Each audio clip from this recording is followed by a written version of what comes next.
BJP ഒരു വർഗീയ പാർട്ടിയാണ് എന്നൊരു തോന്നൽ മലയാളികൾക്കിടയിൽ ഉണ്ടായിരുന്നുവെങ്കിൽ അതെല്ലാം മാറിക്കൊണ്ട് ഇന്ന് BJPയും ഒരു പാർട്ടിയാണ്, ജനാധിപത്യ പ്രക്രിയയുടെ ഭാഗമാണ്, അവർക്കും അധികാരത്തിലെത്താനായിട്ടുള്ള എല്ലാ അവകാശങ്ങളുമുണ്ട്, അർഹരാണ് എന്ന് തോന്നിപ്പിക്കുന്ന രീതിയിൽ BJPക്ക് ആത്മവിശ്വാസം പകരുന്ന രീതിയിലുള്ള ഒരു തെരഞ്ഞെടുപ്പ് ഫലമാണ് കേരളത്തിന്റെ കാസർഗോഡ് മുതൽ തിരുവനന്തപുരം വരെയുള്ള ജില്ലകളിൽ നിന്ന് വന്നുകൊണ്ടിരിക്കുന്നത് എന്ന് വേണം നമ്മൾ മനസ്സിലാക്കാനായിട്ട്.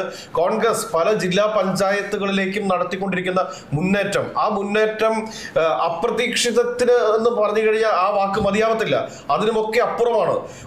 ഒരിക്കലും നമ്മൾ പ്രതീക്ഷിക്കാത്തതിന് മുകളിലുള്ള ഒരു വിജയമാണ് ഇത് കേരളത്തിലെ UDF സംവിധാനത്തിന് കിട്ടിയിട്ടുള്ളത് എന്ന് വേണം നമ്മൾ പറയാനായിട്ട്.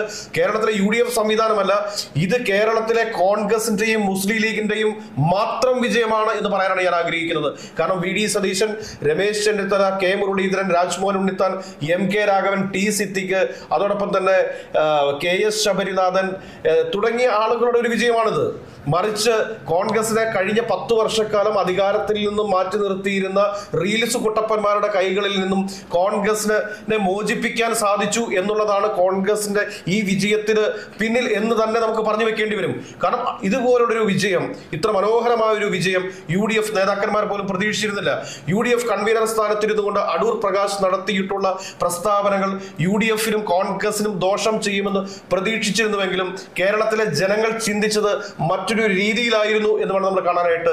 കേരളത്തിൽ ജനങ്ങൾ വികസനം ചർച്ച ചെയ്ത് തുടങ്ങിയിരിക്കുന്നു, അല്ലെങ്കിൽ അവരെ നേരിട്ട് ബാധിക്കുന്ന പ്രശ്നങ്ങളെ കുറിച്ച് സംസാരിച്ചു തുടങ്ങാനായിട്ട് അവർ ആഗ്രഹിച്ചിരിക്കുന്നു എന്ന് വേണം നമ്മൾ മനസ്സിലാക്കാനായിട്ട്. കേരളത്തിൽ കോൺഗ്രസിൽ നിന്ന് ഏറ്റവും കൂടുതൽ കോൺഗ്രസ് തങ്ങളുടെ വോട്ട് നില അതേ രീതിയിൽ തന്നെ നിലനിർത്തുകയും മെച്ചപ്പെടുത്തുകയും ചെയ്യുമ്പോൾ വോട്ട് ബാങ്ക് നഷ്ടപ്പെട്ടു പോയിട്ടുള്ളത് കേരളത്തിലെ CPMനാണ് എന്ന് നമുക്ക് പറയാതിരിക്കാൻ വേണ്ടി വയ്യ. CPMനെ സംബന്ധിച്ച് 2019 ലോക്സഭാ തെരഞ്ഞെടുപ്പിൽ CPMന് ഉണ്ടായിട്ടുള്ള പരാജയമുണ്ട്.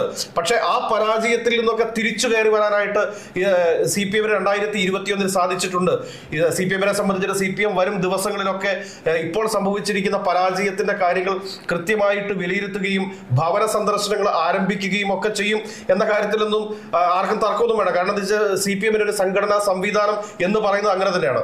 അതോടൊപ്പം തന്നെ ഏറ്റവും പ്രധാനപ്പെട്ട കാര്യമായിട്ട് നമ്മൾ ഏറ്റവും കൂടുതൽ സംസാരിച്ചിട്ടുള്ള ഒരു രാഷ്ട്രീയം എന്ന് പറയുന്നത് കോട്ടയത്തെ കേരള കോൺഗ്രസ് രാഷ്ട്രീയമാണ്. കോട്ടയത്തെ കേരള കോൺഗ്രസ് രാഷ്ട്രീയത്തിൽ സംഭവിച്ചിട്ടുള്ള വോട്ട് ധ്രുവീകരണം.